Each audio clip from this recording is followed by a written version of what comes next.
Whenever we turn our eyes toward Burkina Faso, we always witness something extraordinary, something that sets it apart from the rest of the world. Sometimes Ibrahim Traore releases thousands of rabbits into the desert to revive the environment. At other times, he creates artificial rivers flowing through the sands. And often he introduces such visionary projects that even scientists are left astonished, wondering, where do these unique ideas come from? Today we bring you one such project that is not only unique but so fascinating that the entire world is now discussing it. Yes, we're talking about the revolutionary idea of building bridges out of old tires, a concept that has stunned everyone. While most countries around the world are constructing bridges with costly materials like concrete and steel, Ibrahim Traore is building bridges that are not only stronger but also far cheaper, using discarded tires. This extraordinary initiative has captured global attention. You see, for developed nations, building bridges is already a highly expensive and complex task. With steel and iron prices soaring, poorer countries often cannot afford such massive projects. Yet Ibrahim Traore managed to achieve what even the wealthiest nations never imagined. Old tires are one of the biggest waste problems in the world. Every year, millions of them are discarded with no further use. They don't decompose, and when burned, they release toxic fumes that harm the environment. Governments worldwide spend billions just to dispose of them. But Ibrahim Traore discovered a formula to turn this waste into wealth. His idea was simple yet groundbreaking. Use old tires as the foundation for bridges. This way, pollution would be reduced and low-cost infrastructure could be built at the same time. The process works like this. First, the ground is leveled and given a strong base to withstand the weight of the structure. Then, old tires are lined up in a specific arrangement, each tightly bound to the other so that no gaps remain. Next, cement and concrete are poured inside the tires, which, once hardened, become solid blocks as strong as stone. These blocks are then stacked layer by layer, like bricks in a wall. After every layer, more concrete is poured so that the weight distributes evenly all the way down. This method forms the walls and pillars of the bridge. In areas that need extra strength, the tire layers are doubled or tripled, giving the bridge both flexibility and durability. Finally, for the bridge surface, wooden or iron molds are filled again with concrete and placed on top of the tire pillars. In some sections, a mesh of wires is also added to further strengthen the concrete. In the end, when the entire structure is completed, it stands as a bridge built from nothing but discarded tires. Yet, in strength and durability, it rivals even the great steel bridges of the world. And this, dear viewers, is the revolutionary thinking that sets Ibrahim Traore apart from the rest of the world. On one side, there are billion-dollar projects filled with endless steel and iron.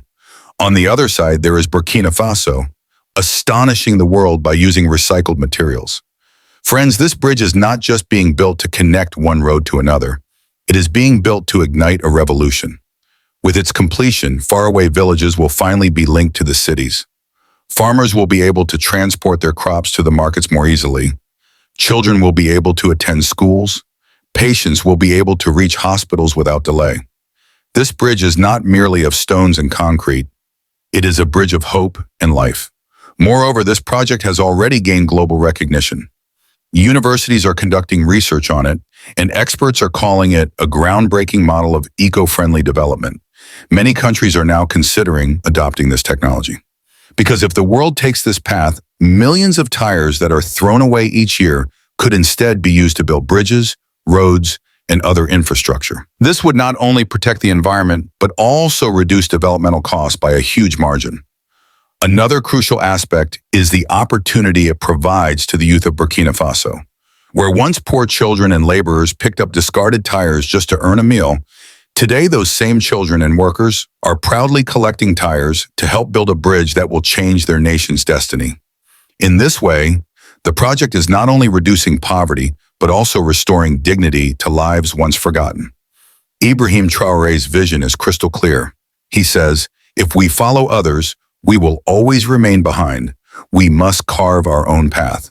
That is why sometimes he amazes the world by making artificial rivers flow through deserts, sometimes by releasing millions of rabbits to revive natural ecosystems.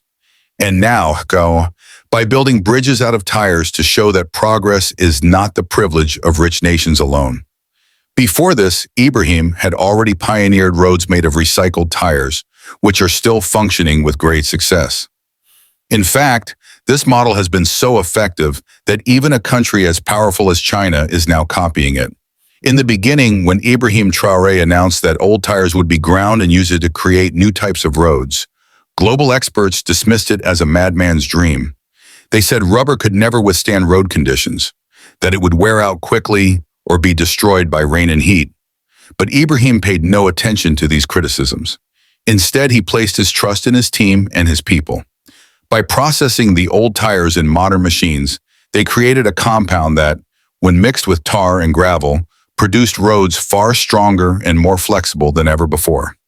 The moment the very first rubber road was completed and heavy traffic began to pass over it, people were astonished.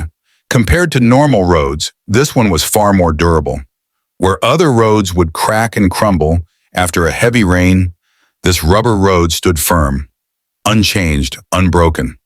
Massive trucks and buses could travel over it, yet no cracks appeared.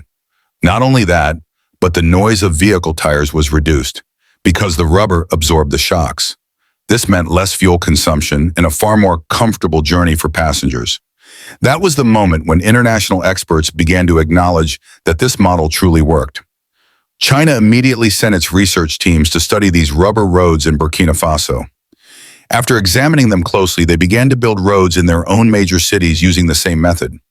Today, many parts of Beijing and Shanghai are built on these very principles, inspired directly by Ibrahim's experiment. This stands as clear proof that even a small nation with new ideas and determination can influence the greatest powers in the world. These roads of Burkina Faso have proven one thing: poverty is not an obstacle to progress. True strength lies in wisdom and willpower. So, friends, what do you think?